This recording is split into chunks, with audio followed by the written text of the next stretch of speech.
Agora, missionária Camila Barros, na Deep Conference 2020. Verso 1 em diante, diz assim o texto: quando Jesus ia passando, viu um homem cego de nascença. E os discípulos de Jesus lhe perguntaram: Rabi, quem pecou, este ou os seus pais, para que nascesse cego? E Jesus respondeu: nem ele pecou, nem os seus pais, mas isto aconteceu para que se manifestem nele as obras de Deus. Devemos fazer as obras daquele que me enviou enquanto é dia. A noite vem quando ninguém pode trabalhar. Enquanto estou no mundo, eu sou a luz do mundo. E tendo dito isto, cuspiu na terra, fez lodo com a saliva e aplicou nos olhos do cego. E disse: vai, lava-te no tanque de Siloé, que significa o enviado. E o cego foi, lavou-se e voltou vendo. Então os vizinhos e os que dantes o tinham visto a mendigar, perguntavam: não é este o que ficava assentado pedindo esmolas? E alguns diziam que era ele, outros diziam: parece com ele. Mas ele mesmo insistia dizendo: sou eu. Verso 21. Mas agora como vê, ou quem lhe abriu os olhos, não sabemos, diziam os fariseus, ou em algumas versões, os príncipes. Ele tem idade, interrogai-o, falai por si mesmo, responderam os seus pais. E disseram isto porque temiam os judeus, pois já os judeus tinham resolvido que quem confessasse dizer que Jesus era o Cristo, deveria ser expulso da sinagoga. Foi por isso que seus pais responderam: tem idade, interrogai-o. Então chamaram pela segunda vez o homem que dantes havia sido cego e disseram: dá glória a Deus, sabemos que este homem que tu dizes que te curou é pecador. Verso 25. E respondeu-lhe ele dizendo: se é pecador ou não, não sei. Uma coisa eu sei, que eu era cego e agora vejo. Você pode dar um amém por essa palavra? Glória a Jesus. Glória a Jesus. Ele é cego, o texto diz que ele era cego. E João faz questão de relatar que a sua cegueira, que o seu nível de deficiência estava com ele desde o seu nascimento. Eu acredito que ele faz isso porque, apesar de não haver coisa alguma difícil para o Senhor fazer, a verdade é que nós reagimos de maneira diferente, de acordo com a proporção da nossa dificuldade diante da impossibilidade de alguém, não da de Deus. Porque para Deus, que diferença há entre curar uma enxaqueca e levantar um paralítico da cadeira de rodas? Absolutamente nenhuma. Mas a gente reage completamente diferente diante dos dois milagres. Alguém pega o microfone e diz assim: irmãos, eu quero glorificar a Deus porque eu estava com muita dor de cabeça já há alguns dias e remédio nenhum sanava e tirava a minha dor, mas hoje, enquanto a adoração ia fluindo, enquanto nós cantávamos louvores a Deus, de repente estancou a dor de cabeça. E algumas pessoas vão dizer: glória a Deus. E a reação é completamente diferente se de repente alguém que a igreja conhece, que hoje está numa condição de cadeirante, e de repente alguém que você vê assim há tanto tempo, ou de nascença vindo à igreja, daqui a pouco começa a correr de um lado para o outro dentro do templo. O culto não vai acabar, porque a gente fica impactado diante da grandeza daquilo que Deus realiza. Não porque é diferente para Deus, mas porque nos impacta de maneira diferente, porque é impossível para nós, é difícil para nós. Então não é à toa que João deixa claro que a cegueira desse homem é de nascença. Por exemplo, capítulos anteriores, se não me engano, por volta do capítulo 6, Jesus vai ter acabado de curar um cego que estava na aldeia de Betsaida. Mas não há tantos versículos que se estendam acerca da cura desse cego. É um milagre tão extraordinário quanto, na verdade, é a execução e a operação de um milagre na mesma área da deficiência. Mas por ele não ser cego de nascença, não há tanta ênfase no texto. Jesus o cura da mesma maneira, não faz lama, mas cospe diretamente no olho do cego. E às vezes a gente até olha rapidamente o texto e pensa assim: nossa, que coisa desagradável, como é que Jesus cospe assim na cara de alguém, na face de alguém? Quando na verdade Jesus não está cuspindo no homem, Jesus não está cuspindo no cego, Jesus está cuspindo na sua cegueira. Camila, e tem diferença? Tem diferença. Você sabe que a manifestação da saliva de maneira pública, você sabe que a exteriorização da saliva diante de alguém é o maior nível de desprezo que alguém pode se comportar diante de outra pessoa. É cuspir, seja diante dela ou seja nela. Então, na verdade, quando Jesus lança cuspe nos olhos do cego lá de Betsaida, ele não está dizendo eu desprezo você, ele está dizendo a sua deficiência que te humilha, que te diminui, não é nada diante de mim, eu desprezo ela. Eu diminuo ela. Então todas as pessoas que querem viver um nível de cura, todas as pessoas que querem viver um nível de transformação, todas as pessoas que querem viver uma experiência profunda, impactante com Jesus, precisam estar disponíveis para um nível de exposição. De exposição da sua deficiência, de exposição da sua ferida, de exposição daquilo que te diminui, de exposição daquilo que te afronta. Só que quando Jesus faz isso, ele não está dizendo eu humilho você, ele está dizendo eu humilho o que te humilha. Ele não está dizendo eu desprezo você, ele está dizendo eu desprezo o que tem tentado te desprezar. Agora vamos então novamente para o cego de nascença. E por que escolhemos ele e não o cego de Betsaida? Pelo mesmo motivo que eu acredito que João deu mais ênfase a ele do que ao cego de Betsaida. Essa palavra corresponde muito à realidade, à nossa realidade nos nossos dias. Porque você sabe que as maiores deficiências não são aquelas que a gente carrega e aparenta do lado de fora. E você sabe que tem um jargão popular aí que resume com exatidão aquilo que eu estou tentando dizer. A gente sempre vive reproduzindo por aí, para gente que aparentemente enxerga muito bem, mas não vê o próprio erro, não vê o defeito, não vê pecado, não se conserta. E a gente vai dizendo por aí, o pior cego é aquele que não quer ver.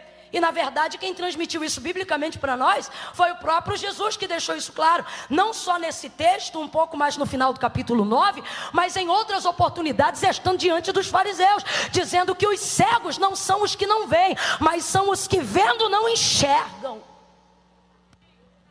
Ele falou isso em outras áreas que nós julgamos serem as piores deficiências, e para Jesus não significam nada que seja relevante para a salvação e para que vidas sejam impactadas por intermédio delas. Por exemplo, ele usou a mesma expressão para os surdos, e ele disse: os piores surdos não são aqueles que não ouvem, mas são aqueles que ouvindo não praticam aquilo que escutam.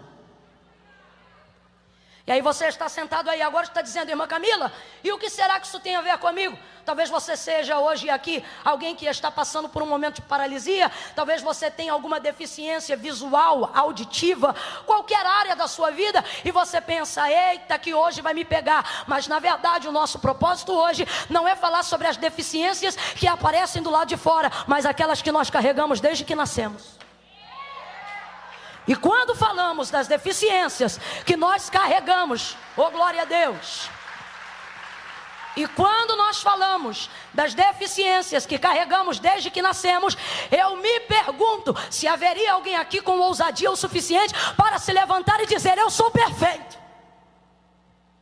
Eu me pergunto se teria alguém aqui nessa noite que uma vez que acha que vê bem, que uma vez que nunca teve um problema de audição, que uma vez que todos os seus órgãos funcionam perfeitamente, tem a ousadia de levantar aqui agora e dizer: Camila, eu não tenho defeitos. A palavra do Senhor é fiel, e o que Jesus disse, e é disso que nós estamos falando, é que aquele que diz que não peca já pecou, porque é mentiroso. Todos pecaram e destituídos foram da glória de Deus. Camila, mas eu não me lembro. Se você não lembra do pecado que você cometeu, pode se lembrar do pecado que Adão introduziu você. Camila, eu não vou fazer isso porque eu não quero me martirizar. Nem eu quero que você se martirize, mas eu quero que você passe a valorizar a graça que está sobre a sua vida. Paulo vai escrever a carta aos Romanos e vai tipificar com maturidade o que a gente está tentando expressar aqui nessa noite. Ele vai dizer, olha, o querer bem está em mim, e eu projeto fazer aquilo que é bom. Ele está dizendo, eu me organizo para fazer aquilo que é certo. Eu trabalho na minha mente para conseguir executar aquilo que é bom, aquilo que é agradável, aquilo que glorifica a Deus. Vou trocar para miúdos. Paulo está dizendo, eu programo o jejum na segunda-feira. Eu programo fazer um voto na terça-feira. Eu tento pagar as promessas que eu tenho colocado diante de Deus. Mas ocorre que quando eu vou executar, escuta isso, o bem que eu estou planejando, me deparo com uma outra lei, a lei do pecado, que opera fortemente nos meus membros. Ele está dizendo, ele está enraizada na minha carne. Por mais que ele seja um cristão, por mais que ele tenha tido um encontro íntimo e sincero com Cristo, em Atos capítulo de número 9, ele está dizendo, há uma guerra. Ela é real e não pode ser ocultada. E aí ele vai dizer, então ocorre que esta lei opera em mim, e o bem que quero fazer não faço, mas o mal que eu não quero esse faço. Ele está dizendo, planejo para fazer o bem, e sem que eu tenha planejado para fazer o mal, já fiz. Quem controla um pensamento? E a Bíblia diz que o pecado já está ali na sua conceição. Mas o texto não termina com desgraça. O texto termina com ele dizendo, mas graças dou a Jesus Cristo. Oh, será que alguém compreende isso nessa noite? Então faça como o apóstolo Paulo, levante a sua mão e renda alguns segundos dando graça a Jesus Cristo. Por quê? Porque graças a Jesus Cristo eu brigo com essa lei, mas ela não domina sobre mim. Porque graças a Jesus Cristo eu olho uma vez, mas não olho duas. Porque graças a Jesus Cristo eu desequilibro, mas não caio.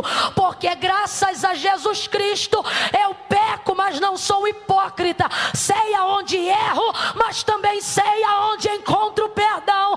Graças dou a Jesus Cristo, nosso Senhor e Salvador, em comum, disse ele.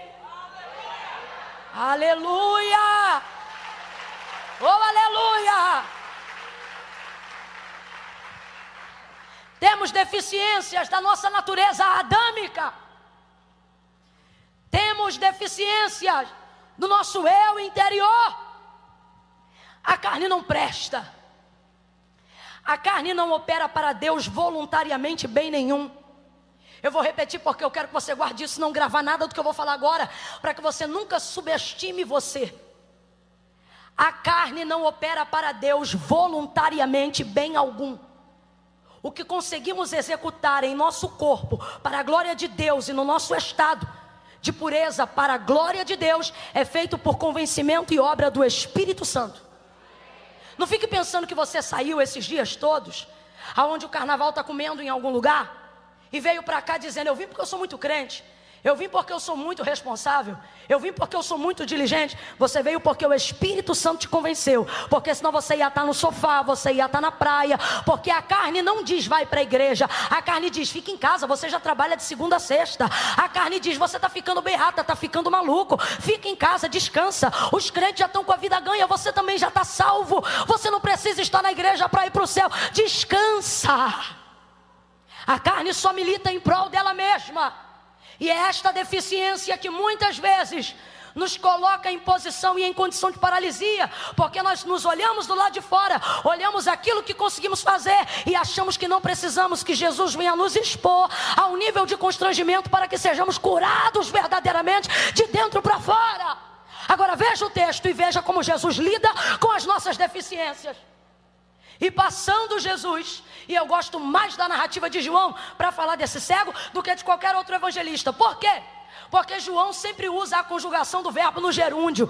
E o que é o verbo no gerúndio? O verbo continuativo. João nunca diz e passou Jesus. Ele está contando algo que aconteceu no passado. Completa aí para mim, por favor, para eu saber que você está me acompanhando. Ele sabe que essa história está sendo contada no...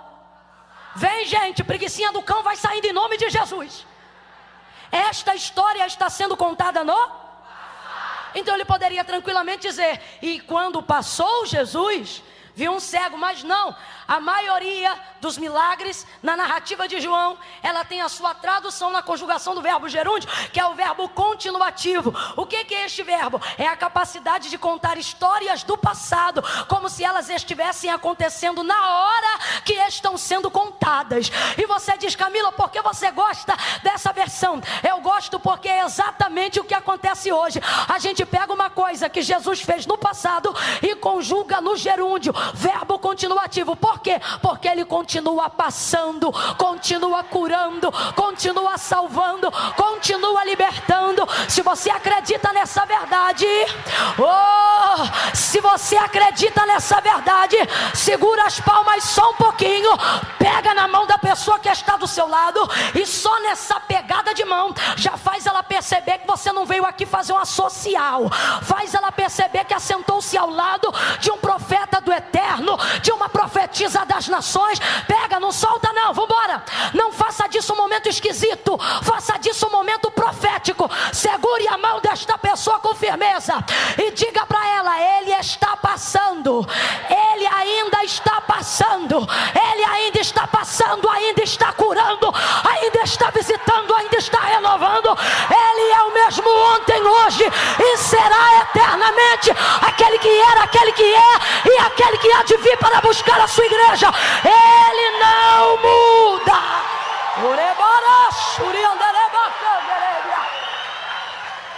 Então nós precisamos entender que as deficiências que não eram absolutamente nada para Jesus, nos dias que estes milagres estavam sendo escritos e compartilhados, elas continuam não sendo absolutamente nada. Sabe qual é o nosso problema? A gente olha para as nossas deficiências e, por nos constranger, e eu vou falar rasgado porque eu quero que todo mundo entenda de que tipo de deficiência nós estamos falando. Qual é a maior deficiência do homem que o impossibilita de viver uma vida plena com Deus? Pecado. E quando nós olhamos para essas deficiências, começamos a desenvolver o seguinte raciocínio: eu não posso me aproximar de Deus porque eu sou pecador, porque eu sou deficiente. Não posso porque eu não consigo largar a pornografia. Não posso porque eu não consigo largar o vício da masturbação. Não posso porque eu não consigo parar de fazer sexo fora do casamento com a minha namorada. Não posso porque hoje eu estou com um pé na igreja e estou com outro pé fora da igreja. Camila, eu não consigo ser crente. Você não consegue ser ímpio, porque se você conseguisse, você ficava com os dois pés lá fora. Se você bota um lá e outro cá, é porque você tem saudade da casa e sabe quem te chamou. Mas escute aí, vai ouvindo. Vai ouvindo.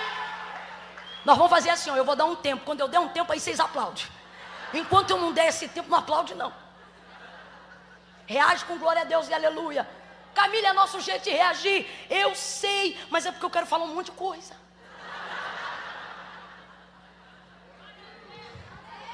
Aí nós olhamos para todas essas deficiências e dizemos: eu não posso.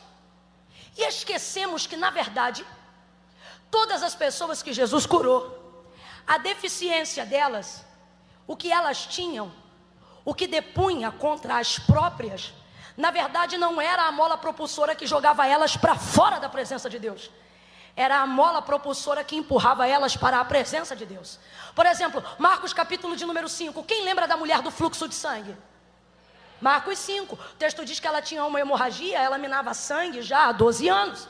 E dentro da cultura judaizante, sobretudo da herança levítica, da ordem de Moisés, toda pessoa que estivesse na condição dela, ou seja, uma enfermidade ligada ao sangue, era tomada como uma pessoa imunda. Eu disse suja ou imunda?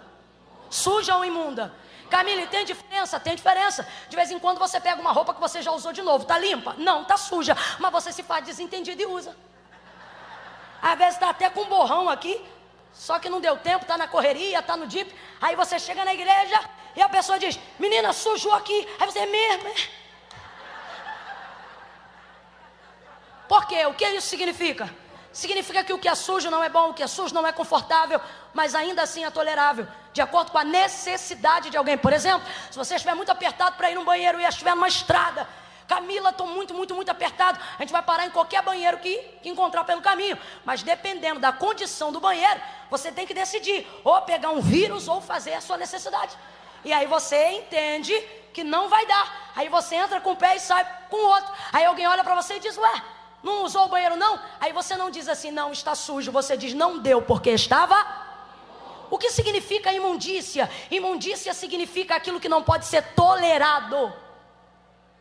A condição dela, segundo a lei, não é a condição de quem está suja, é a condição de quem está imunda. Significa que ela não podia ser tolerada. Então ela desenvolve um conceito na sua mentalidade. Se eu tão somente tocar na orla das suas vestes, serei curada. Se eu tão somente tocar na orla das suas vestes, eu serei curada. Vai ouvindo aí. Perceba como toda a desvantagem dela. Por que desvantagem? Porque era uma mulher segregada da sociedade. Jesus está passando e uma multidão está empurrando. Jesus está passando e uma multidão pode abraçá-lo, tocá-lo, se mover em direção a ele. Mas de acordo com a lei que lhe impunha isto, ela não podia, ela está em desvantagem. O texto diz que ela tentava chegar e ela vinha por trás. Todo mundo que está atrás sabe que está em posição de desvantagem. Mas por que todo mundo que está perto não está sendo curado? Porque as pessoas pegaram a fé e colocaram dentro de uma caixinha por verem a maneira como Jesus trabalhava e acharem que Jesus só trabalhava desse jeito. Perceba? O texto diz que aonde Jesus passava, seu coração se movia de compaixão. E aonde ele passava, ele tocava os enfermos e todos eles eram curados. Então o texto vai dizer em todos os evangelhos no Novo Testamento, a todos quantos Jesus tocava, estes eram curados. De novo, a todos quantos Jesus, estes quem? Os que eram? Não, isso, não me irrita. A todos quantos Jesus tocava, estes eram curados. Somente quem ou quais eram curados? Os que eram tocados. Então o povo começou a desenvolver a seguinte mentalidade: só é curado quem é. E está todo mundo apertando ele, mas ninguém é curado. Está todo mundo do lado dele, mas ninguém é curado. Ou seja, está todo mundo na vantagem. Todo mundo tem um privilégio que ela não tem, mas eles não sabem usar, porque eles pegaram uma fé que não só vai, mas vem, volta, toca, é tocado. Mas eles pensam, só é curado se for tocado. Como ela não podia tocar, ou melhor, como ela não podia ser tocada, porque ele era judeu, porque ela estava imunda. Aí ela desenvolve uma ideia que ninguém teve. Ele pode me tocar? Mas se eu tocar nele, ninguém vê. Camila, não entendi, vai entender. Jesus tem permitido esse processo de humilhação. Jesus tem permitido você caminhar por um tempo na desvantagem. Não é porque ele quer te humilhar, mas ele quer que você use o que tem te colocado em último lugar para desenvolver um método novo de uma fé antiga, que ainda não foi utilizada pelas pessoas. Enquanto todo mundo esperava Jesus tocar para ser curado, ela foi a única que chegou por trás, tocou na orla das vestes dele e foi curada. Veja, a deficiência dela não colocou o ponto final na história. Ela tinha uma deficiência? Tinha. Ela era imunda? Era. Ela estava debaixo da lei? Estava. Mas perceba, a sua desvantagem, a sua deficiência, tudo aquilo que ela carregava, não foi o ponto final para que a obra de Deus acontecesse na vida dela. Camila, eu não entendi. Vai entender. Deus te trouxe aqui para dizer, sua deficiência não é o ponto aonde eu termino, é o lugar por onde eu começo. É por ali que eu começo. Quem está entendendo o que Deus está falando? Quem está entendendo o que Deus está falando? Deus te trouxe hoje aqui para te dizer, pare de dar desculpas. Eu tenho um propósito contigo, e o propósito que eu tenho contigo é maior do que tuas desculpas, maior do que as tuas deficiências, maior do que os teus erros. Aleluia! Aleluia! Levanta a mão direita o mais alto que puder. Coloca a esquerda na mesma envergadura. É na mesma altura. No 3, você vai baixar essas duas mãos santas no ombro. E não vai fazer assim, quebrado, não. Camila já venceu o desodorante. Mano, todo mundo vai ter que tomar um banho ainda hoje. Quando eu disser 3, vai pegar as duas mãos, vai colocar no ombro da pessoa e vai dizer: essa deficiência não é onde acaba, é por onde Deus começa. Levanta a mão, eu conto 1. Não há absolutamente nada em você que te diminua, que a graça de Deus não acrescente. Não há absolutamente nada que te humilhe em você, que Deus não tenha poder de trazer dupla honra onde houve vergonha. 2,5, prepara, porque você vai dizer a esta pessoa: essa deficiência não acaba, é por onde Deus começa. 3, pega aí no ombro dele e diz: essa deficiência não é aonde Deus acaba, é por onde Deus começa. Deus vai começar aí. Deus vai começar aí. Deus vai começar tratando o vício. Deus vai começar. Deus vai começar aí. Deus vai começar aí. Você diz: Deus, eu não sei por onde começar. E Deus está dizendo: deixa que eu começo. Eu vou começar por aí. João 9 é a mesma coisa. Olha o texto, gente. Olha o texto. O homem é deficiente, cego. Olha o texto. E passando Jesus, viu um homem. Veja. Está aí na Bíblia. Quando Jesus ia passando, viu um homem. Tem 2 vírgulas antes de falar da cegueira. Quem ainda está comigo, diga amém. Olha o texto. Quando Jesus ia passando, vírgula, viu um homem, vírgula, cego de nascença. Quem vem primeiro, segundo o que Jesus está olhando, passando e vendo? Jesus está vendo primeiro o cego ou primeiro o homem?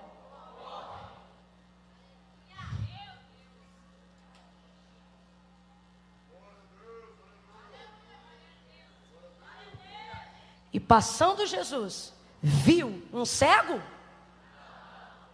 E passando Jesus, viu um?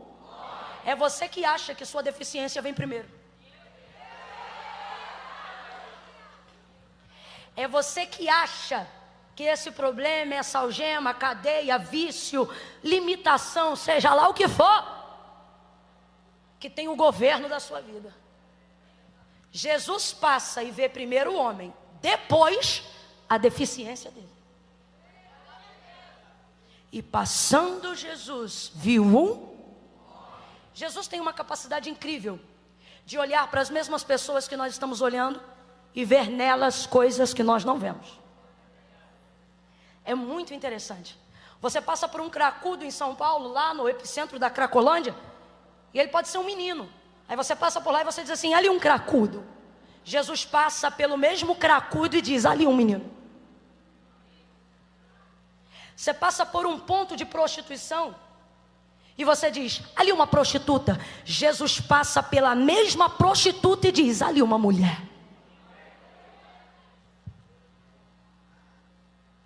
Você passa por um viciado e diz: ali um viciado. Jesus passa pelo mesmo viciado e diz: ali um homem. Jesus está dizendo: aquilo que você é para mim é mais importante, mais relevante do que o que você faz contra. Deus deixa de nos amar quando está irado conosco? O amor de Deus falha? Mas a palavra de Deus diz que sua ira dura só um momento. Eu não estou dizendo que vamos zombar da ira de Deus. Só não podemos esquecer que Ele nos ama a despeito dos nossos erros. E por que nós estamos dizendo isso hoje aqui? Porque a gente espera se consertar para se apresentar para Jesus. E Jesus está dizendo: eu já estou te vendo muito antes. Deixa eu te falar um negócio. Para de gastar tempo na sua vida explicando para Jesus como você peca e aonde você peca. Vou falar um negócio rasgadão para você. Jesus sabe aonde você peca, que horas você peca, com quem você peca e como você peca. Camila, então o que eu faço?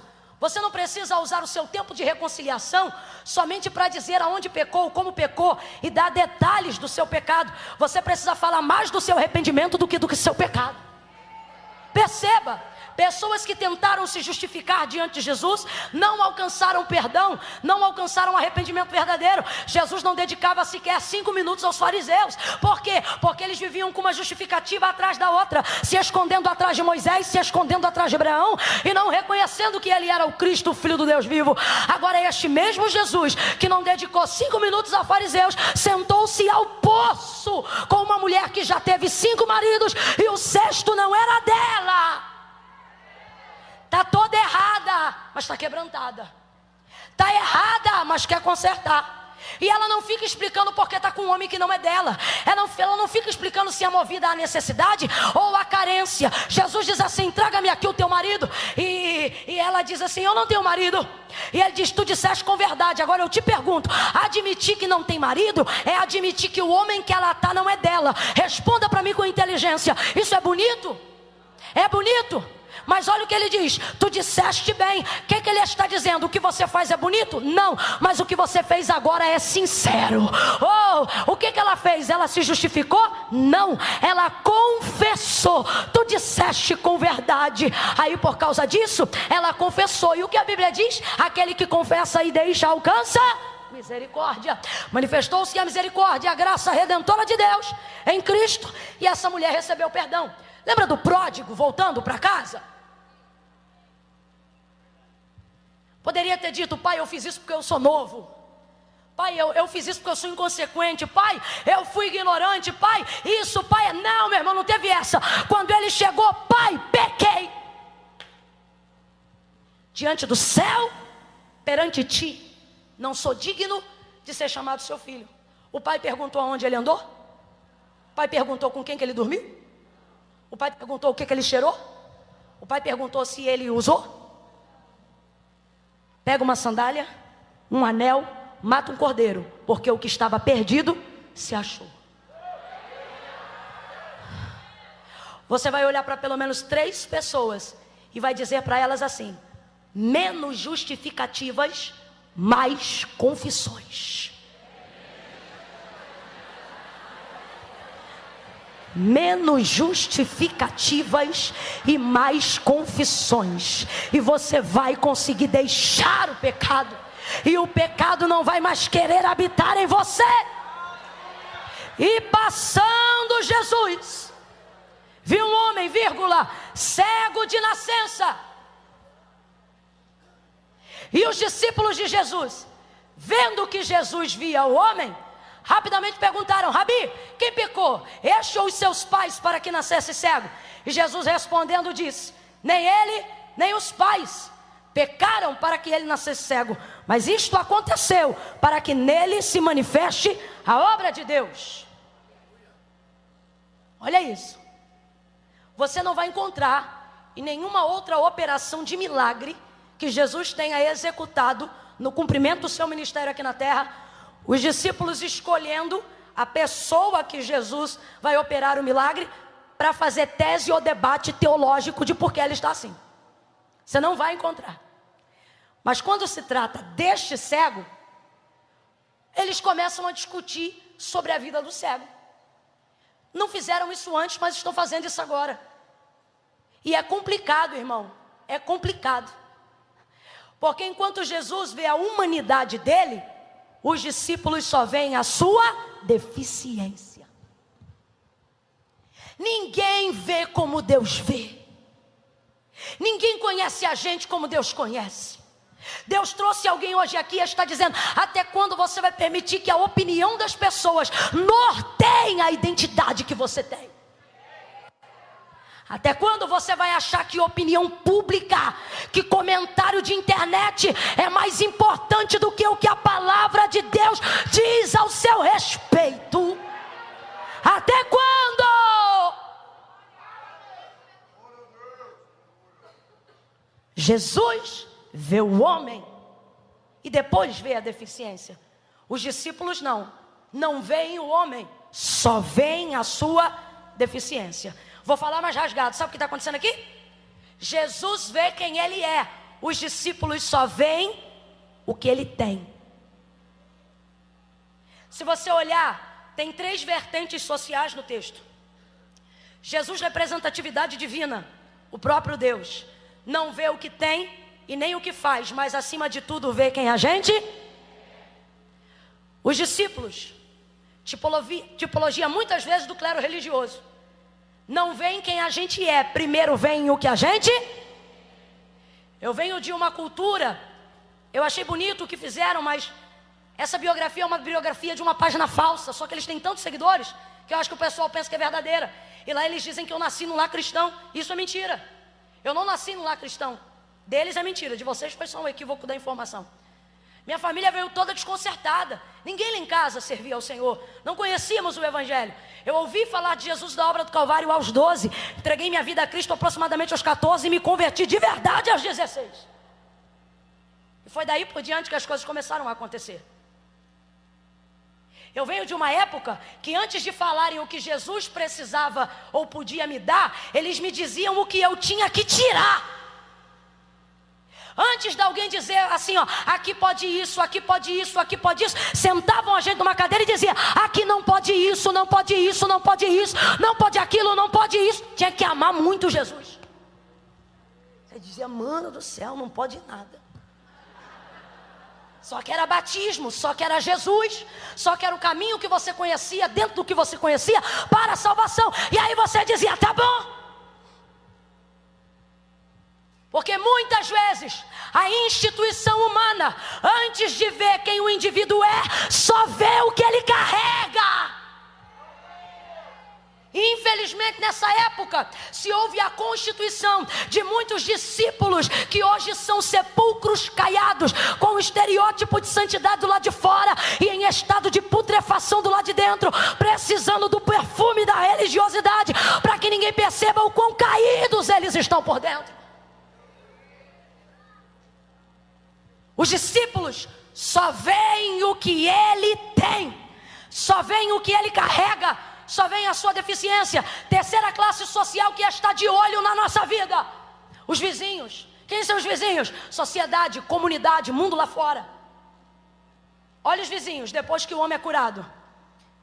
Não é esse o que ficava pedindo esmolas? Ele não era vagabundo. Ele pedia esmolas porque ele tinha direito segundo a lei mosaica. Uma vez que não podia adentrar ao templo e executar nenhum serviço oficializado, ele tinha direito a receber esmola. Mas veja, o homem está curado depois de estar diante de Jesus, mas ninguém olha e diz, olha, está curado. Por quê? Deus olha quem a gente é. Alguns de dentro só olham para o que a gente tem. E a sociedade só se lembra do que a gente fazia. Mas Jesus está olhando para quem ele é. E é por isso que os discípulos começam a fazer tese teológica da vida do camarada. Rabi, mestre, quem pecou? Ele ou os seus pais, para que ele nascesse cego? Muitos interessados em quererem conhecer a vontade de Deus. Nada, isso não é uma pergunta, isso é um julgamento premeditado. Eles só querem saber aonde está o pecado. Na verdade, eles não querem saber de nada. O que eles querem saber é isso aqui, ó. Por que Jesus parou para olhar para esse cara? Eles só estão vendo o homem porque Jesus parou para olhar para este homem. Um homem que não tem nada a oferecer, segundo a visão dos discípulos, apenas uma lição para entender porque se fica dessa maneira, porque se chega a este ponto, de onde vem esta limitação. E aí Jesus vai quebrar eles na emenda. Nem ele, nem os pais.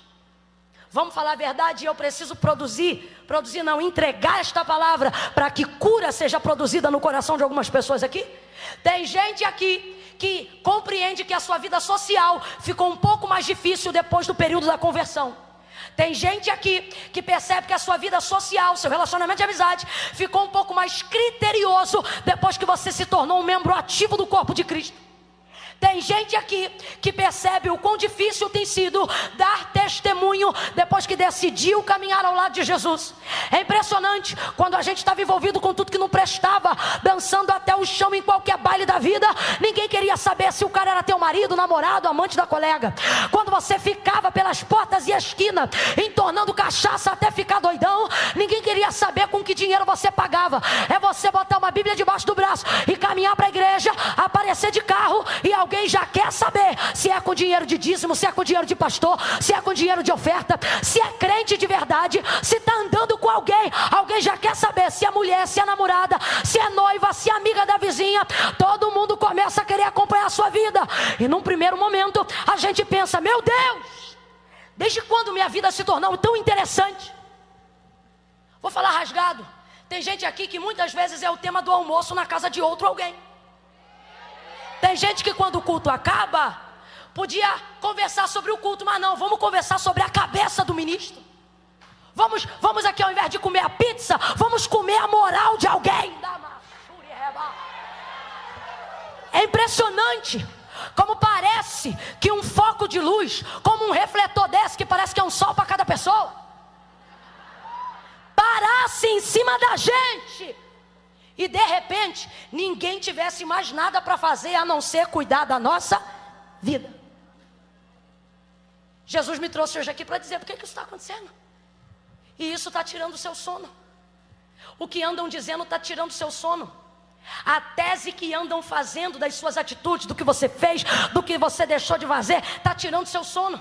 Você acha que é a sua cor, você acha que é o seu cabelo, você tenta mudar o seu jeito de vestir para ver se as pessoas param de falar. Você tenta mudar seu jeito de cantar, tenta mudar seu jeito de pregar, você tenta trocar de igreja, você tenta dar um jeito, mas aonde você vai se repete a história e acontece de novo. E Deus está dizendo: está perdendo sono por isso? Deveria estar dormindo tranquilo. Por quê? Porque você não percebe que antes ninguém falava? Você não percebe que antes ninguém comentava? Então na verdade não é que você é tão importante, eles só estão olhando para você porque desde que eu passei não parei de te ver, desde que eu passei não parei de olhar para você.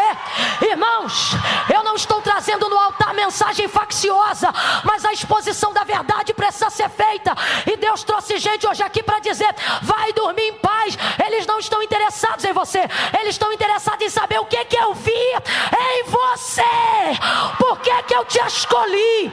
Por que eu te chamei? Sacode alguém e diz: vai dormir, vai dormir, vai orar, vai ler a Bíblia, vai ficar em paz com Jesus. Ele me viu, ele me viu, ele me viu. O que incomoda é que ele te viu. O que interroga é que ele te viu. O que fazem as pessoas se questionarem é que ele te viu. Sabe por que falam? Porque querem saber o que foi que ele... Só que a parada é tensa. Por quê? Nem a gente...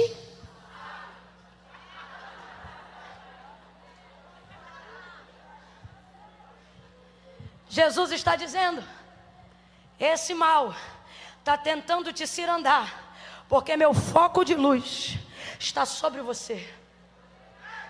Estão tentando diminuir o que você faz, estão tentando diminuir a experiência que você teve.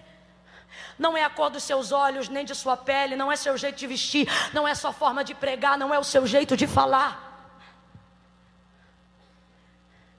Tem gente sentado que diz: mas grita demais.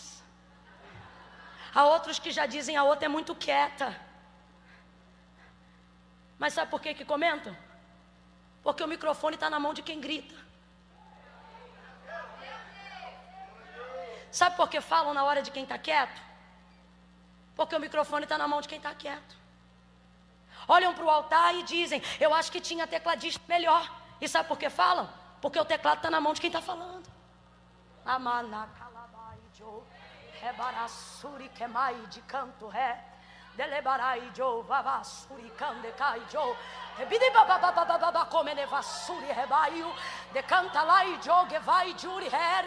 E Deus trouxe gente hoje aqui para dizer: não tente explicar para eles, porque você também não sabe. Você ainda está tentando endireitar a tua vereda. Camila, eu não entendi, vou falar rasgado. Deus está te proibindo de se manifestar em comentário de gente que não conhece a cor dos teus olhos, para tentar explicar por causa disso e daquilo. Deus está dizendo: ei, entra no teu quarto, fecha a tua porta. O teu pai que te vê em secreto vai dar uma resposta em público. Vai pro teu quarto. Sacode os 3 aí e diz: sai do WhatsApp e vai pro quarto. Sai do WhatsApp e vai pro quarto. Sai do Facebook e vai pro teu quarto. Sai do raio dessa televisão 24 horas por dia e vai pro teu quarto. Ah, Camila, eu tenho que me informar. Quer se informar de verdade? O jornal vai te dar notícia velha. Quando você acordar cedo no quarto, Deus vai te contar o que vai fazer no ano. Deus vai te contar o que vai fazer no mês. Deus vai te contar o que vai fazer em 2025. Grita para alguém e diz: vai pro quarto. Vai pro quarto. Vai pro quarto.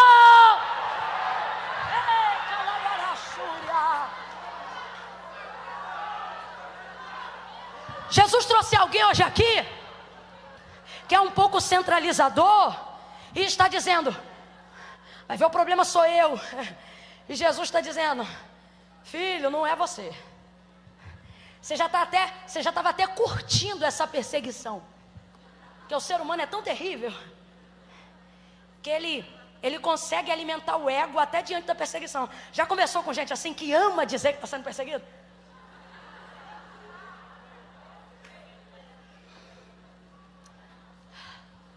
A gente está numa miséria tão grande emocional, que antigamente só se ostentava o que se tinha. Hoje se ostenta até o que não tem. E é isso que está gerando no povo esse personagem de humildade, que é um personagem. E a pessoa fica ali, né? No fim ela já fica: ah, eu sou perseguido porque sou queridinho de Deus. Eu estou passando por isso, porque você sabe, né? Só atira pedra em árvore que...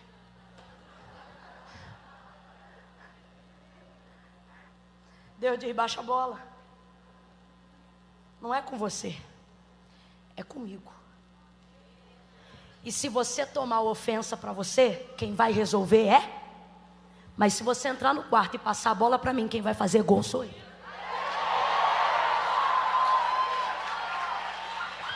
Ah não, agora ficou michuruca. Se é para aplaudir, aplaude tudo junto.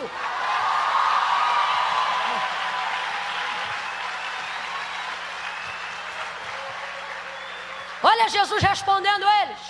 Jesus trouxe alguém hoje aqui para dizer: deixa que eu respondo. Quem aqui já elaborou discussão na mente, já elaborou ganhando a discussão? Não, vamos falar a verdade. Quem aqui já voltou numa briga que era passada porque descobriu uma resposta melhor? Vou catucar, que agora eu vou ganhar essa parada. Mulher é assim. Mulher é assim. A coisa acabou, o camarada já cedeu. Quando pensa que acabou tudo, ela volta. Engraçado, né? E começa tudo de novo. Jesus está dizendo: deixa que eu respondo.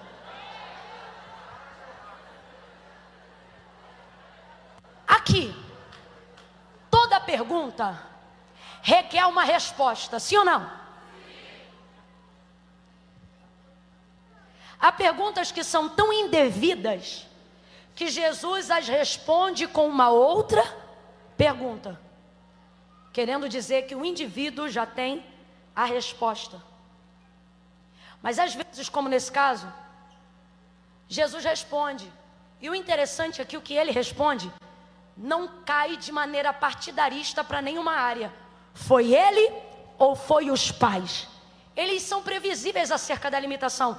Eles estão determinando um juízo, dizendo ou foi um ou foi outro. Por isso que eu digo que não é uma pergunta legítima, porque uma pergunta sincera não determina. Ela quer saber, não importa de onde vem. Mas eles determinam, ou foi ele ou foi os pais. Aí você pensa diante de uma pergunta dessa, que Jesus vai dizer, foi ele. Ou Jesus vai dizer, foi os pais. Afinal só tem duas opções. Na colocação da pergunta só tem duas. Vem gente, quantas opções? Quantas opções? Parece prova de múltipla escolha.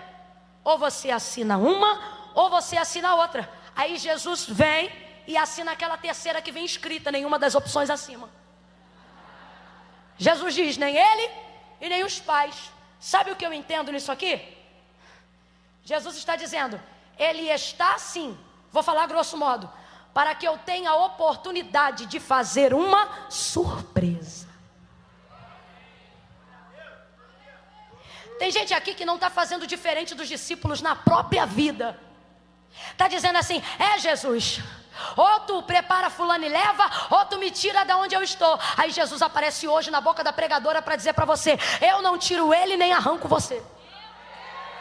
Há outros que estão aqui achando que um chamado, um ministério anula uma vida. E estão entrando em questões aqui severas, dizendo, Camila, eu deixo tudo para fazer a obra de Deus, ou eu primeiro me formo para depois fazer a obra de Deus. Primeira coisa, tudo o quê? Com 16 anos, o que é tudo?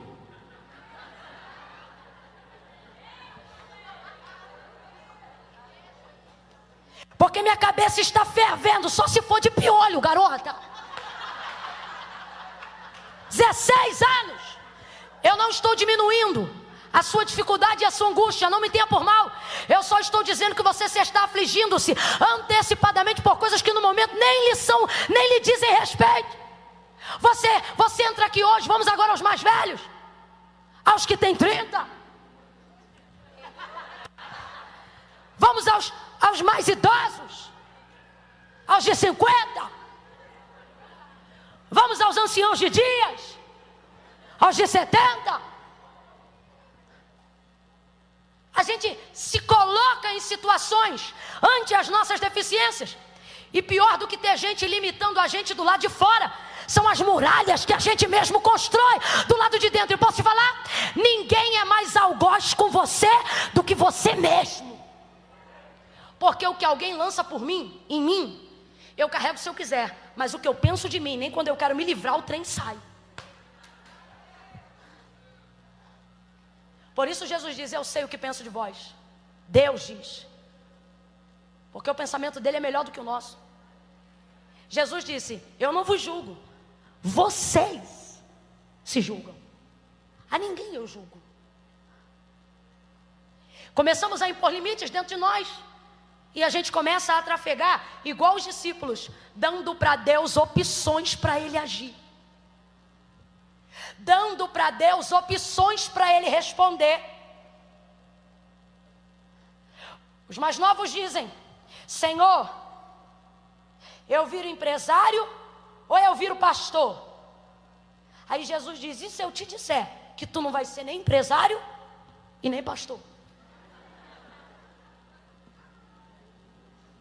Senhor, eu faço administração ou faço educação física? Aí o Senhor vai lá numa área da lista que você nunca imaginou, vai olhar, vai se surpreender, vai se apaixonar, e Ele diz, nenhuma coisa nem outra, você vai fazer isso aqui. Jesus está dizendo para alguém hoje aqui, sua deficiência quer me tirar do trono da minha glória, quer me tirar do auge das minhas possibilidades e me colocar numa caixinha dentro da sua mentalidade, dizendo, ou faz assim ou faz assado. Jesus está dizendo, eu não sou churrasco. Ao invés de você me tirar daqui para me colocar aqui, deixa eu pegar você daqui. Vem ver aqui de cima o que eu tenho para você. Vem ver a amplitude das possibilidades que eu tenho para você. Nem uma coisa nem outra. Vou traduzir da seguinte maneira, Jesus trouxe pessoas hoje aqui para dizer, ei, aguarda, no ano de 2020 eu não vou entrar pelo caminho que você esperava e nem vou sair pela porta que você imaginava. Quem aqui já teve festa surpresa? Levanta a mão. Quem já teve? Quem já teve? Mas surpresa de verdade. Não é aquela surpresa que a informação vaza e você tem que fingir que é surpreendido, não. É aquela surpresa mesmo que você toma um susto. Aquela que quando você entra quase infarta, chuta até um trem de tão, meu Deus, Deus que fica. Deus está dizendo: pois vai acontecer desse jeito. Eu vou entrar por um caminho que você não imaginou.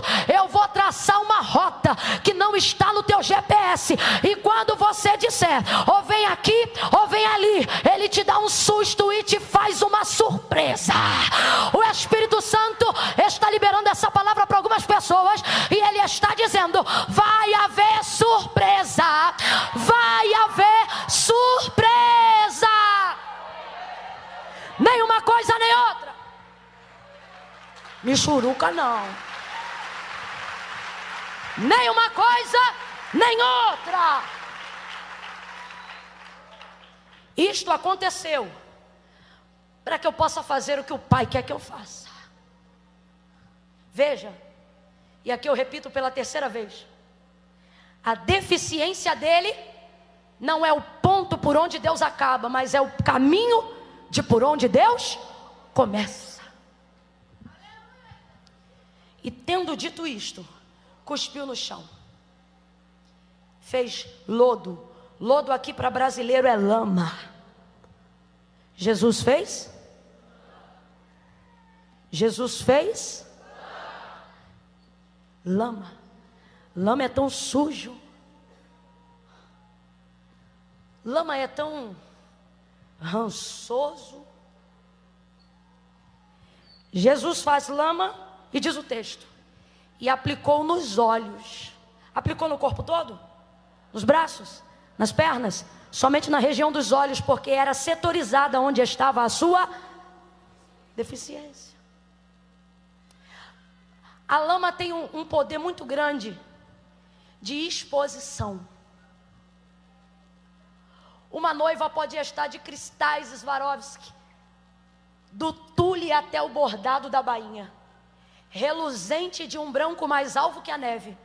Mas se enquanto entra na igreja para casar, houver um bordão, um borrão de lama no vestido, ninguém olha para cristal nenhum. Há um desespero público. E parece que diante de todos os cristais só aparece a lama. Jesus está dando destaque à área da deficiência quando joga lama. Isso é um nível de exposição. E é aqui que eu afirmo que não é possível viver uma transformação verdadeira, um milagre tão extraordinário, se o nome de Deus não puder ser glorificado naquilo. Então, para ser glorificado, haverá um nível de exposição. Lembra de Lázaro? Recebeu a notícia a tempo, mas só deixou para ir até o sepulcro 4 dias depois da sua morte. A irmã dizia: já cheira mal. E quando ele vai orar, ele diz: olha, pai, eu sei que tu sempre me ouve, mas hoje eu falo em voz alta para que todos eles saibam que tu me ouve. Quando ele recebeu o pedido de Maria para ir à casa de Lázaro porque ele estava enfermo, o texto diz que Jesus, no caminho de ida, vai dizer assim: eu já sabia, mas não fui de propósito.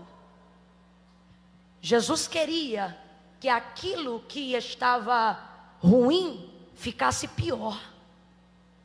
Porque uma coisa é a comunidade dizer: Jesus curou Lázaro. E outra coisa é a comunidade dizer: Jesus ressuscitou Lázaro dos mortos. É você que determina, diante daquilo que você aceita se submeter, do que Deus, do que Cristo quer fazer na sua vida, que vai determinar a proporção do milagre.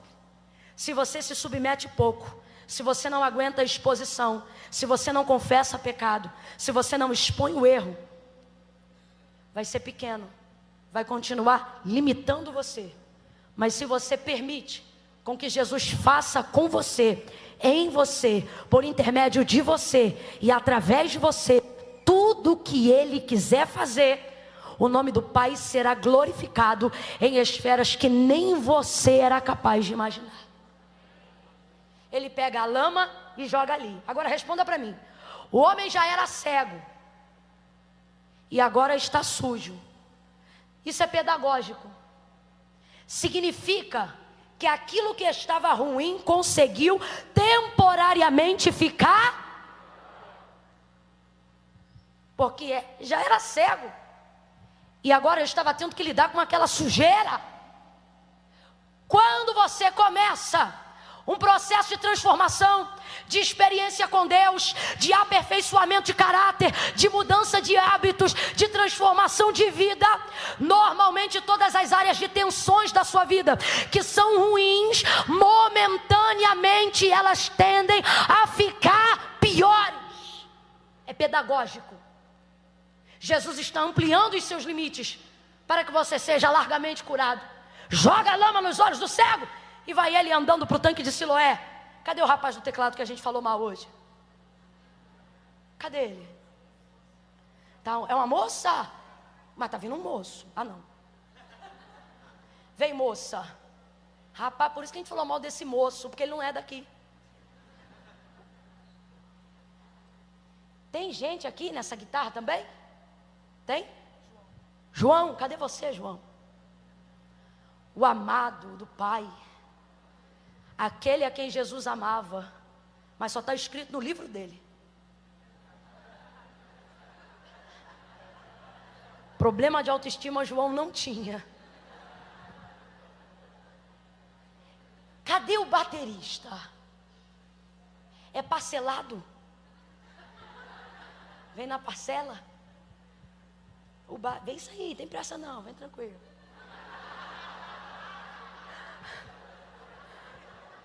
Aleluia, aleluia, oh aleluia.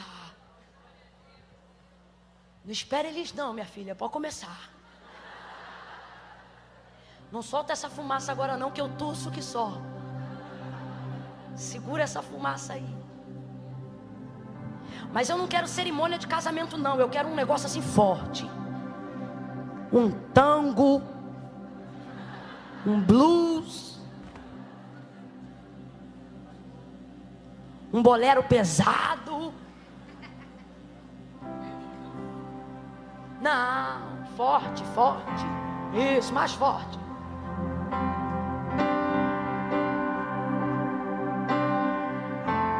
Não fique tímida, venha, venha, venha, venha, venha, venha.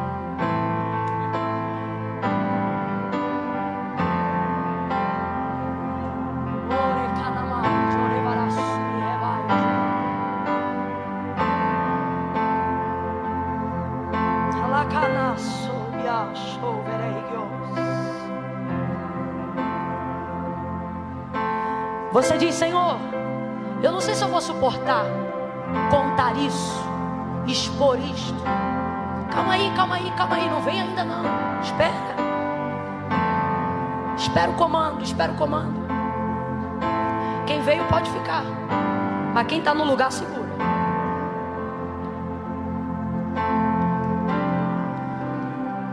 Aleluia.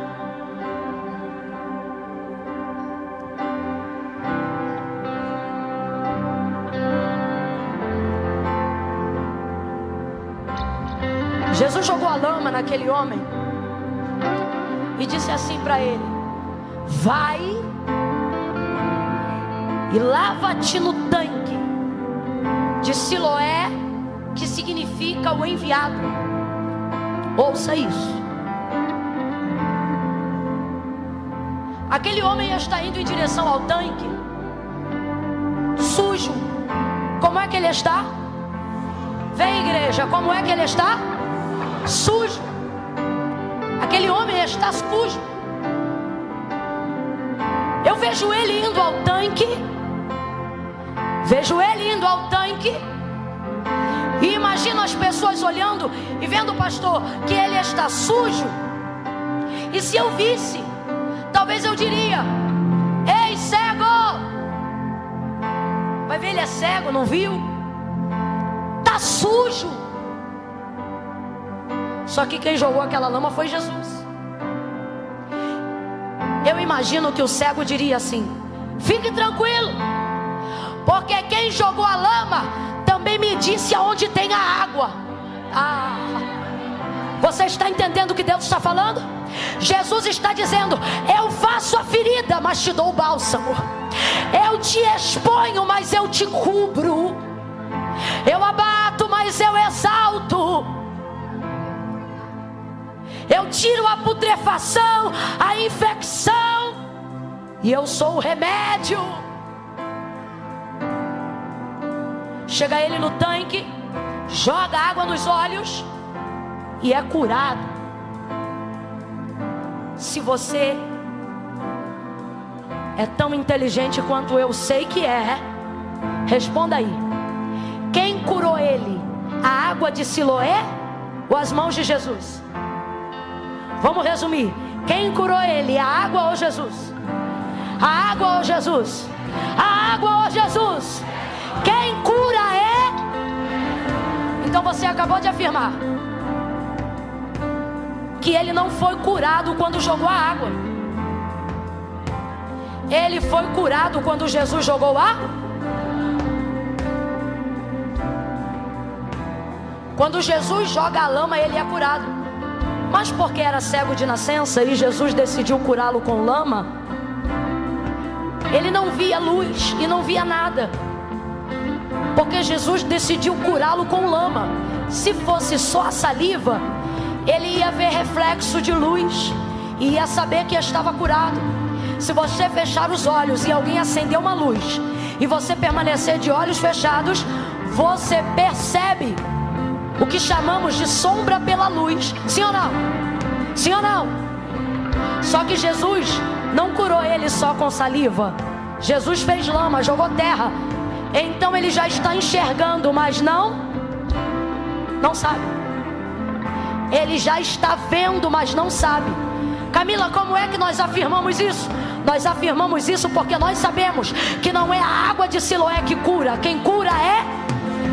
Então ele não foi curado quando lavou o rosto. Ele foi curado quando Jesus tocou nele. Então responda: já está curado, sim ou não? Sim ou não? Mas sabe que está curado? Por isso Jesus disse: lava. Sabe o que é que Jesus está dizendo pra gente hoje aqui? E se eu te disser que o que você me pede e o que você precisa já está feito, você só não viu porque ainda não fez a sua parte? Quando ele vai para o tanque e faz a parte dele, ele percebe que está curado. Quando ele vai para o tanque e faz a parte dele, ele pode ver. Olha para quem está do seu lado e diga: faça a sua parte, porque Jesus já fez a dele. Se lave, se limpe, se purifique, confesse, peça perdão, desça. Olhe para umas duas pessoas e diga: já está feito, já está feito, já está pago, já foi perdoado, tu já é livre, já é curado. Mas só vai saber quando fizer a sua parte. Faça a sua parte. Faça a sua parte. Lavou? Olha para mim, eu já estou encerrando. Quando ele joga água nos olhos e passa a ver, ele está no poço, na beira de um tanque. Completa para mim para saber que você está me ouvindo. Na beira de um... O tanque de Siloé... Abaixa só um pouquinho, meu povo. O tanque de Siloé tem uma cavidade que dá abertura de luz. E toda vez que luz solar ou luar bate nas águas, cria um efeito que a gente chama espelho d'água. Quem já se viu nas águas de um rio? Quem já percebeu o reflexo da mata nas águas de uma fonte? Quem já viu as pedras que refletem ao lado de uma cachoeira cristalina? Qual é o nome desse efeito? Qual é o nome desse efeito? Vambora, qual é o nome desse efeito? Tira agora o d'água. Qual é o nome do efeito? Espelho serve para quê? Refletir o que está diante dele, sim ou não? Ele está jogando a água nos outros ou está jogando água nele? O que Jesus faz por você não é para você apontar a lama que está no outro. Santidade não visa ver, não visa observar aonde está a sujeira do outro. Santidade visa observar aonde está a minha lama. Se ele pudesse dizer qual foi a primeira coisa que ele viu, o texto não revela, mas eu sugeriria que ele viu a si mesmo pelo espelho d'água, porque a gente é tão narcisista que quando saímos de casa, acabamos de nos arrumar, se a gente passar na coluna de um shopping que tem espelho, a gente está andando rápido. Quando vê que vai ter um espelho, a gente... Sim ou não? Porque o homem foi feito para se enxergar. Por que sua rede social é o advento que mais disputa você com qualquer outra coisa? Porque você vê a contemplação do eu, e isso te agrada. Estão me curtindo, estão me amando, estão me apoiando, estão comentando. O que Jesus está fazendo na nossa vida só vai ser relevante na vida das pessoas quando a gente entender que o que Ele fez por nós é para se cumprir em nós. E aí eu não vou precisar obrigar ninguém a ser santo. As pessoas vão olhar para mim e vão ver aquilo que Jesus fez.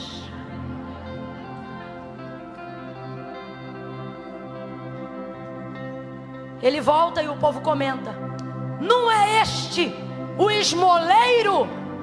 E diferente da gente que tem vergonha do passado que viveu e troca de calçada quando alguém diz: não é o cachaceiro, não era o cracudo, não era o adúltero, bota a Bíblia e sai escondido. Ele não troca de calçada, ele vai para cima. Ele chega no meio da conversa afiada e o povo diz: eu acho que é ele. Os outros dizem: parece com ele.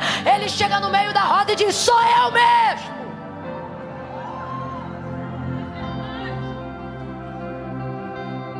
Sabe o que ele está dizendo? Sou a mesma pessoa, só não faço mais as mesmas coisas. Ele está dizendo que a transformação que Jesus fez na vida dele mudou o que ele carregava, mudou o que ele fazia, mas não mudou quem ele era. Esse homem deve estar mentindo. Leva para a sinagoga. Chega na sinagoga: como é que você foi curado? O homem chamado Jesus jogou lama, eu joguei água e vi. Isso deve ser mentira. Todas as vezes que não acreditarem na experiência que você viveu, todas as vezes que alguém não entender ou não viver o que você está vivendo com Cristo, vão tentar descredibilizar a sua experiência. Vão dizer: não é verdade, ela não chora tanto assim, ele não sente tanto Deus assim. Este moço, por exemplo, está cheio do Espírito Santo, numa marcha, num fluxo de intercessão, e tem alguém sentado, só porque nunca fez isso, vai tentar dizer: deve ser doido, não está entendendo de verdade. Mas sabe o que eu acho lindo? Ele continua fazendo. Sabe por quê? Porque o que você pensa sobre ele não muda o que ele está sentindo, não muda o que ele está vivendo. E é isso. É isso. Olha para alguém e diga: é isso. Diga: é isso. Que está na hora da gente entender que descredibilizarem a nossa experiência não muda o que a gente viveu com Jesus. Disseram: esse homem é pecador, dá glória a Deus. E como dizia a vovó, ele dá um tapa com luva de pelica. Ele diz assim: se é pecador ou não, eu não sei. Sabe o que isso significa? Jesus está dizendo: o que dantes havia sido cego, o curado, ele está dizendo assim: quem fala do que não sabe são vocês. Ele está dizendo: eu só falo do que eu vivi. Até quando? Se liga nisso aqui, que isso aqui é sério. Até quando a gente vai deixar gente que teve um lance superficial com quem achou que era Jesus ir representar a gente na televisão, na rede social, até mesmo em alguns altares?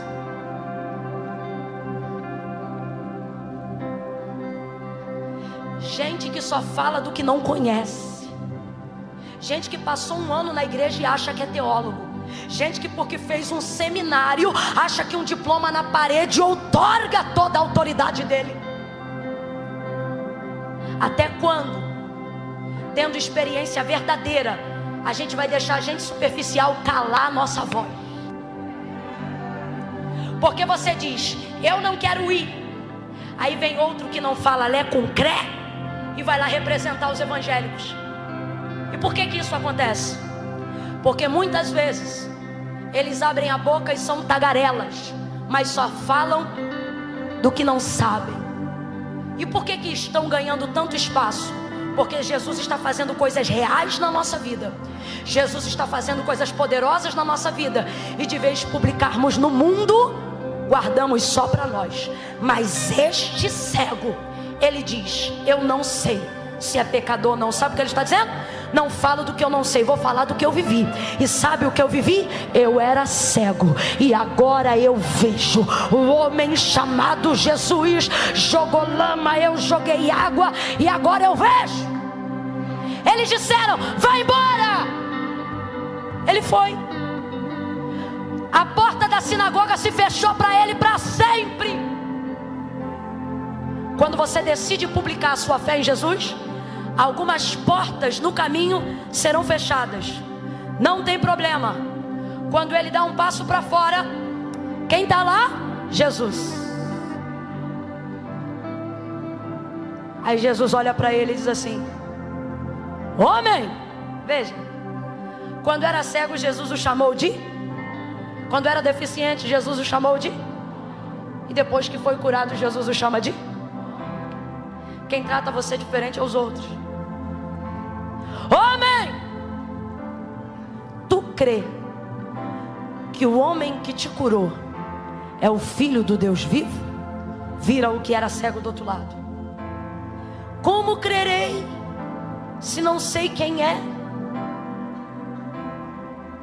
Jesus vira, sou eu que falo contigo. O homem diz, creio.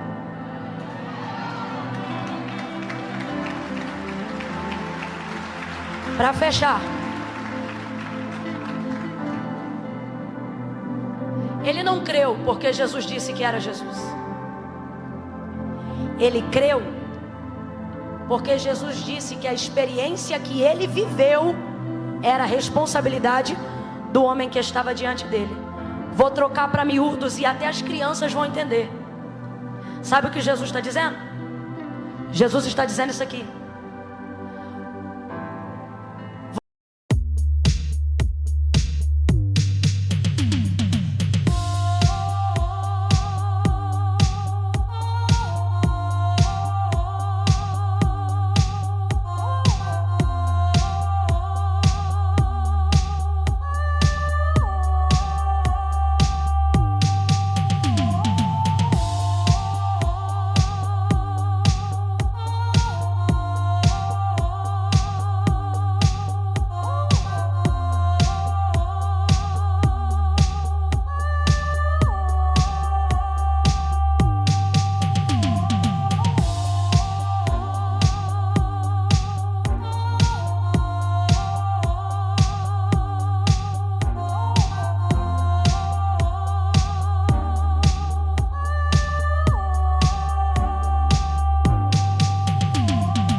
Você crê que quando você não me via, eu já te enxergava? Quem aqui, depois de viver uma experiência com Cristo, carrega até hoje a certeza de que quando você não sabia quem Jesus era, Ele já te guardava, já te cuidava? Jesus trouxe gente hoje aqui para dizer: o cego era você. Quando você não me via, eu já te via. Quando você não sabia quem eu era, eu já te enxergava. Quando você estava parado à beira do caminho, eu te alcancei. João 15: não fostes vós que escolhestes a mim, mas eu que vos escolhi a vós. Ele creu porque viveu uma experiência. Se você só crê em Jesus porque eu estou dizendo que Jesus é Jesus, você vai crer hoje e não vai crer mais amanhã. Mas se você sair daqui hoje dizendo: Senhor, a partir de hoje eu quero viver contigo uma experiência profunda e sincera, não importa o que dirão da sua experiência, nunca mais, nem a sua deficiência, nem o que dizem, nada vai impedir seu relacionamento com Cristo. Quem entende isso, diga amém. Agora sim, fique de pé do seu lugar em nome de Jesus. Aleluia. Estica aí o braço, se espreguiça. Vocês estão aí desde cedo. Faz uma laboral aí. A Bíblia diz que o estudo da palavra é enfado da carne, mas é fortalecimento do espírito. Eu acho que você queria fortalecer o espírito, porque se fosse a carne você não estava aqui. Amém ou não amém? Então se estica aí e prepara para encher mais um pouquinho.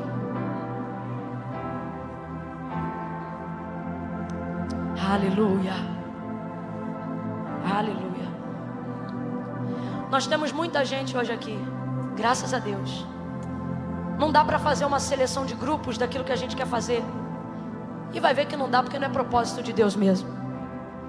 Mas se hoje tem alguém aqui afastado dos caminhos do Senhor, desviado da casa do Pai,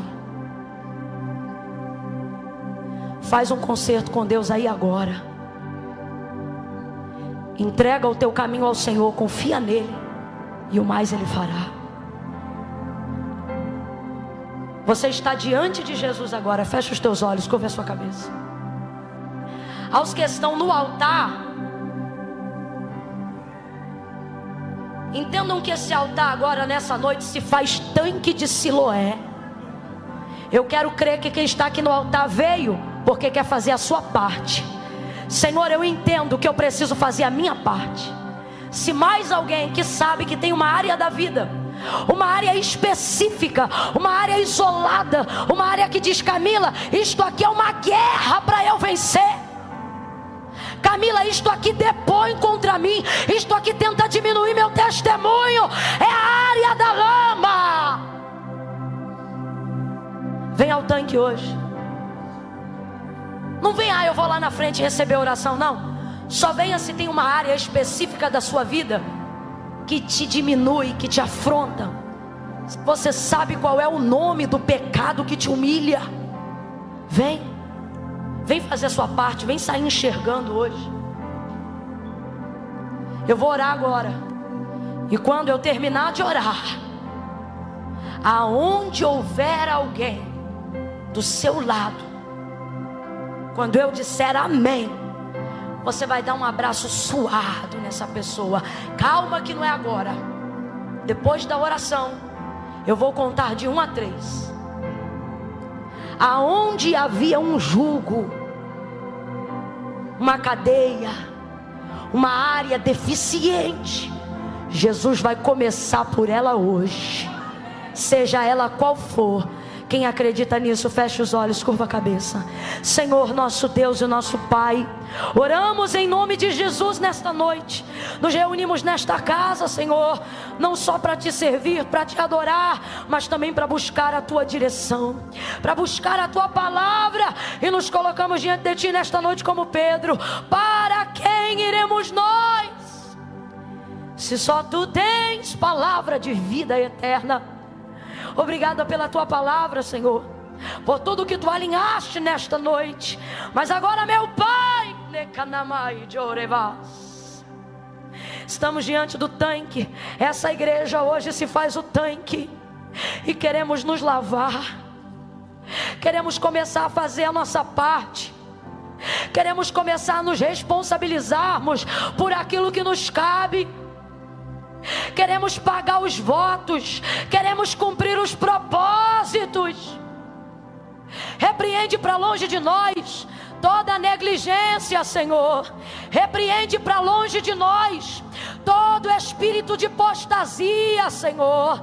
Tudo aquilo que se opõe à tua vontade na nossa vida, em nome de Jesus, nós queremos lavar. Queremos lavar, Senhor.